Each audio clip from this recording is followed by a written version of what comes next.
Arizona gives landlords broad freedom to set and raise rent, and the state has taken active steps to ensure that local governments can't change that. The governing law is found in the Arizona Residential Landlord and Tenant Act, Arizona Revised Statutes, Title 33, Chapter 10. And while it establishes clear procedural requirements for the landlord-tenant relationship, it places no restrictions on the amount a landlord can charge for rent. Arizona does not have rent control or rent stabilization of any kind. There is no state statute that caps rent increases, limits the frequency of increases, or requires landlords to obtain government approval before raising rent. Arizona's political and regulatory philosophy strongly favors property rights, individual liberty, and free market pricing. Arizona has one of the strongest rent control preemption statutes in the country. Under Arizona Revised Statutes, Section 33-1329, no city, town, or county can enact any ordinance or regulation that would control the amount of rent charged for residential rental property. This preemption is broad and unambiguous. Phoenix, Tucson, Mesa, Chandler, Scottsdale, Tempe, Flagstaff, and every other Arizona municipality are legally barred from implementing rent caps. This preemption is particularly significant given Arizona's explosive population growth and the intense affordability discussions that have accompanied it. The Phoenix metropolitan area has been one of the fastest-growing markets in the nation, and housing costs have increased dramatically. Without the preemption, cities like Phoenix, Tempe, and Flagstaff would face enormous political pressure for local rent regulation. The preemption ensures that the market-based framework remains uniform across the entire state. For month-to-month tenancies, the landlord must provide advance written notice before a rent increase takes effect. Arizona requires at least 30 days written notice before changes to the terms of a month-to-month tenancy. Under Section 33-1375, the landlord must deliver notice at least 30 days before the next periodic rental date. So if rent is due on the 1st, and you want the increase to take effect on May 1st, you need to deliver the notice by April 1st at the latest. The notice should be in writing and should clearly state the current rent, the new rent amount, and the effective date. Arizona doesn't prescribe a specific statutory form for rent increase notices, but a clear written notice delivered by a documented method is always recommended. Acceptable delivery methods under the Arizona statute include personal delivery, certified or registered mail, and regular mail to the tenant's residence. For fixed-term leases, the rent is locked in for the duration of the lease term, unless the lease includes a provision allowing mid-term increases. Common mid-term adjustment provisions include escalation clauses, provisions tied to property tax changes, and CPI-based formulas. Without such a provision, the landlord must wait until the lease expires to negotiate a new rent as part of a renewal or new lease. When a fixed-term lease approaches expiration, the landlord should communicate the proposed new rent well in advance, ideally 30 to 60 days before the renewal date. If the tenant agrees, a new lease is executed at the new rate. If the tenant doesn't agree, the lease expires at its natural end.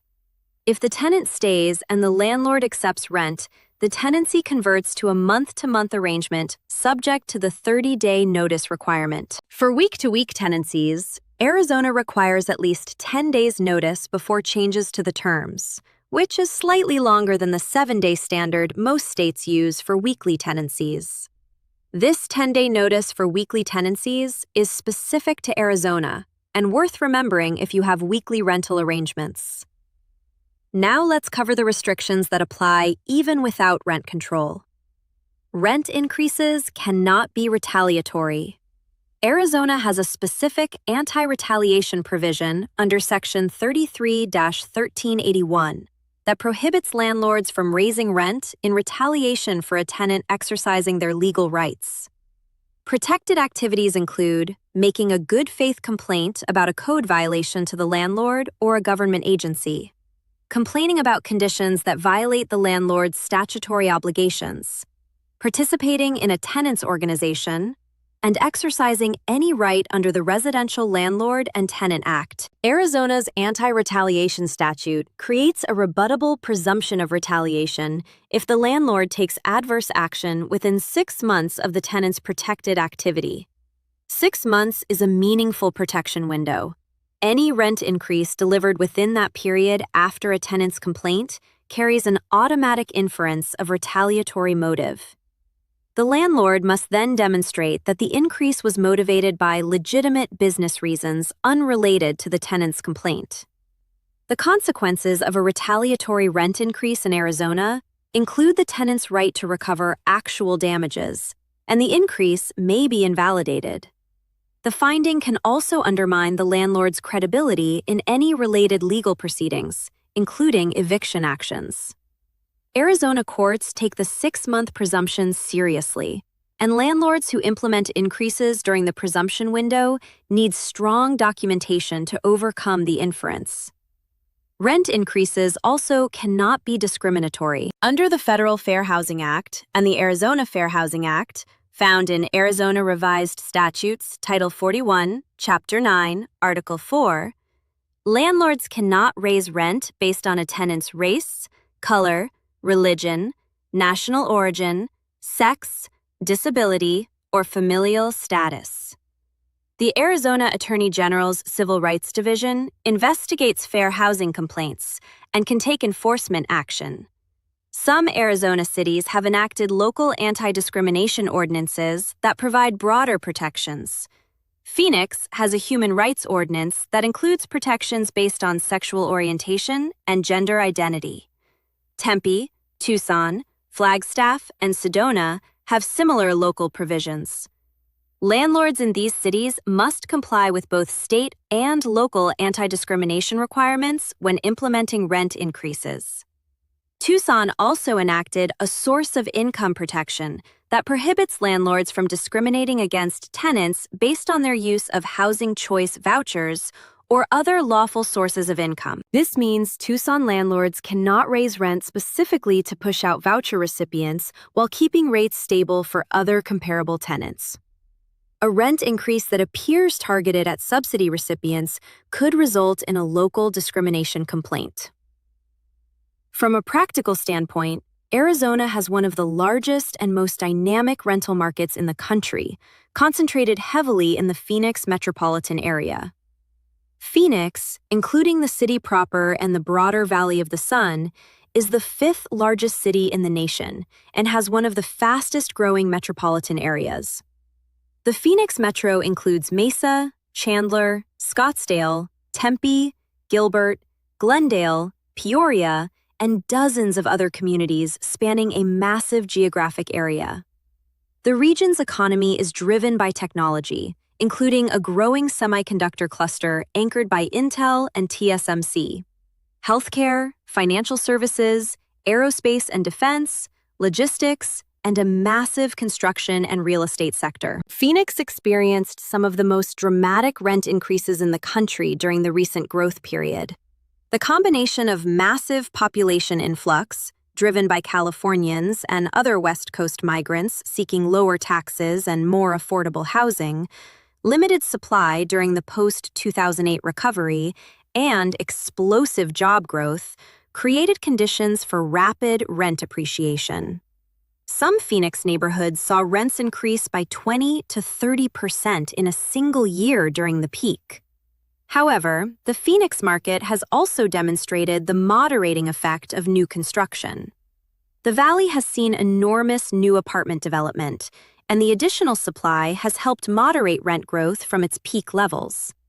Landlords who pushed rents to the absolute maximum during the surge found that competition from new construction gave tenants alternatives. The lesson is that even in a booming market, pricing must reflect the competitive landscape. Scottsdale commands premium rents driven by its upscale lifestyle, resort properties, and corporate presence. Tempe, home to Arizona State University, one of the largest universities in the country, has a tight market driven by the massive student population and the university's economic impact. The ASU area represents one of the largest student rental markets in the nation.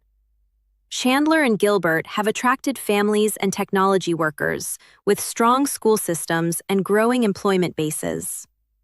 Mesa, one of the largest cities in the valley, offers a range of price points across its diverse geography. Tucson, Arizona's second-largest city, has a more affordable rental market driven by the University of Arizona, healthcare, including Banner University Medical Center, military, Davis-Monthan Air Force Base, and tourism. Tucson's rents are significantly lower than Phoenix, and the market is more moderate. The university creates strong student demand, and military tenants' housing budgets are tied to BAH rates. Landlords near Davis-Monthan should monitor annual BAH adjustments. Tucson has been more politically active than Phoenix on tenant protection issues, and the city's source of income protection is one example of local measures that go beyond state law.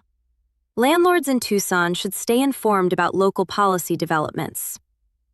Flagstaff, home to Northern Arizona University, has a unique market driven by the university, tourism, including proximity to the Grand Canyon, and the city's mountain climate.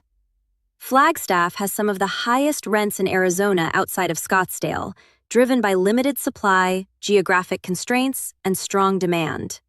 Housing affordability in Flagstaff has been a persistent challenge, and the city has been active in exploring housing solutions, though the state preemption prevents rent control. Sierra Vista, near Fort Huachuca, has a military-driven rental market.